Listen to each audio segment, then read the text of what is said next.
Hi, I'm Mary, and I'm going to talk about Learning Disabilities Checklist, which you probably already know if you're watching this video.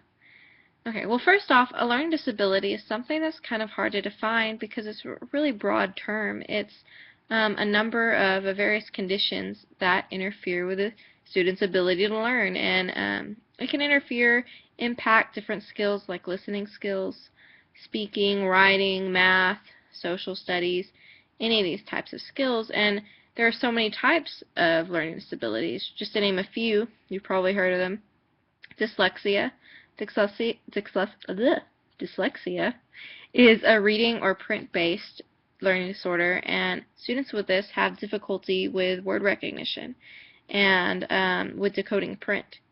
There's also central auditory process disorder, and it's auditory based.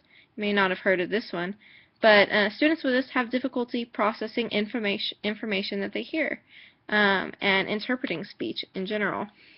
There's also various nonverbal learning disorders, and this one's kind of hard for educators because a student may have a nonverbal learning disorder, but they may be doing really well academically. They may do really well in the class, but they may have problems with common social skills.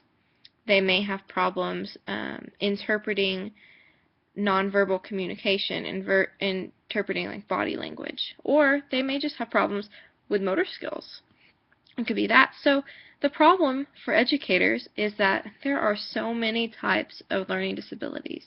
And really, within those learning disabilities, there are so many types of forms. So it could be that there's two students that have the same name of learning disability, but they actually have differences within those disabilities. So that there's not really a cookie cutter disability. And also, it could be that a student has multiple learning disabilities. So with this problem, for educators, we have a handy-dandy tool, and it's this Learning Disabilities Checklist. And how this checklist is made, it's set up, it has multiple categories like math, social, attention, writing, reading, different things like that. And within each category, there are different characteristics, and they're divided by age level, from pre-K to adult. And what happens is teachers can use this tool to, as they observe the students daily, because they have them every day most likely, they can check off characteristics that the student may have. And over a period of time, what will happen is a teacher will look at these checks that they've done, and they will not be able to say, okay, this student has this, and this check mark, well, they must have this learning disability. It's not like that. It's not a diagnostic tool.